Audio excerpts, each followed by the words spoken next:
Porn, fantasy, and the way back to reality. I'm Dr. Trish Leigh. Let me tell you how this is impacting you. Okay, in this video, we're going to talk about three main things. Fantasy, to start off, how fantasy shows up in pornography, and how you can get back to reality so that you can start rocking out your best life on purpose, reaching your full potential. Okay, so first of all, what is fantasy? Fantasy is a distortion of reality into an unreality based upon your perception. So, why does this happen? People will twist reality into an unreality to serve a false need that they have in their nervous system.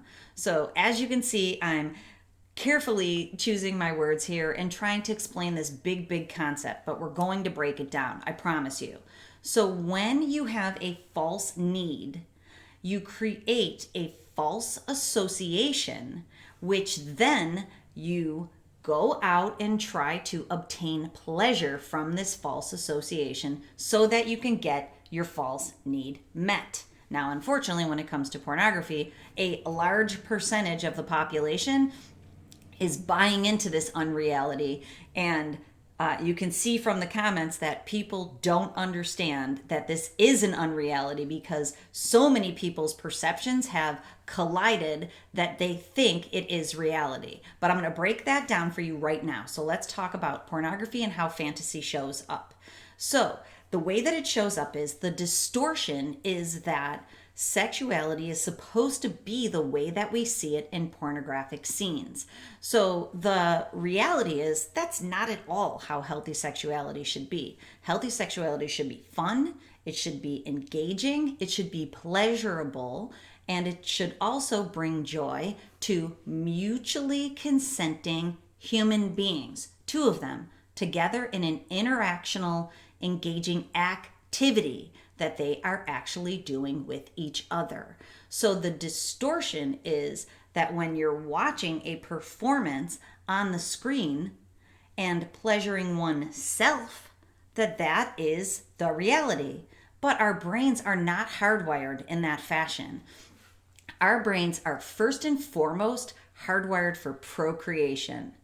Secondly, for pleasure. So when it comes to pornography and masturbation, there is no procreation. So that is not how the brain and the human being was designed. It is an unreality. Secondly, the scenes that are mostly being consumed by people are of a woman, most times, being used as an object for gratification and pleasure for a man. That is an unreality also. And no, this isn't feminist propaganda. And no, that's not where I'm going. That's not how connection and interaction for procreation was designed. Back to the hardwiring of the human brain. So in fact, it is a distortion. So what also happens is that, and this is going to be an aside, but just for a second, we know that pornography is one of the number one sources of human trafficking for sex trafficking.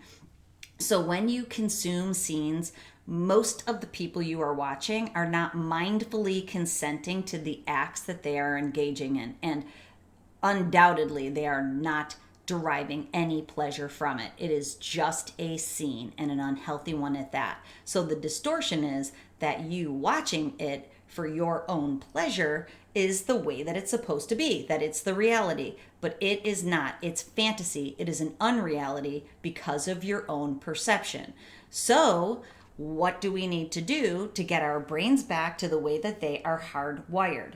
Is to recognize that the false need is that you need somebody else to bring you pleasure, joy, and happiness by consuming it on a screen. You actually don't need that in your brain and your nervous system. You got this. You got this life without needing to escape into a scene of a performance of other people. You also have this life without having to provide yourself with sexual acts on a consistent and frequent basis to give your brain the neurochemical release of seeming pleasure. That is a false need, that you need to go back to that habit on a daily basis, on an every other day basis, on a weekly basis. The need is that you need to give yourself pleasure to be able to handle your life. That's a false need. You don't need that. So, how do we get back to reality? We realize that the reality that is before us is one where being with another human being in an interactional act where you are being together, not one person doing something to the other, and not one person receiving something from the other. Mutually consensual, fun, engaging interaction between two people. That is and should be your reality. So how do you get back to reality? You find that person in the real world. You find other people that you want to connect with. You create a reality that you love so much there is no need to escape from it. You engage in hobbies that bring you pleasure and bring you happiness, which are two different neurochemicals. Dopamine is the neurochemical of pleasure. It just keeps bringing you back for more. It actually is the neurochemical for seeking out pleasure.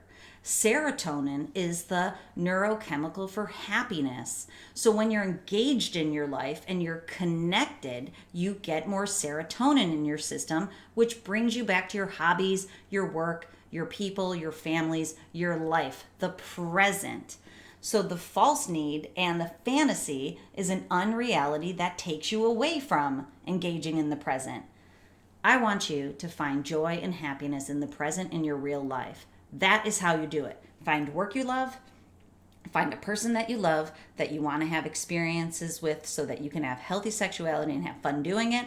Find family that you love, friends that you love, find hobbies that you love. Get back to life. That is how you get back to reality. So go figure it out. Get your journal out, get your notebook out, write down the things that you love to do and make a plan to go do them so that you can anchor into the future and create the goals and reach towards that future that will help you reach your full potential of happiness and pleasure.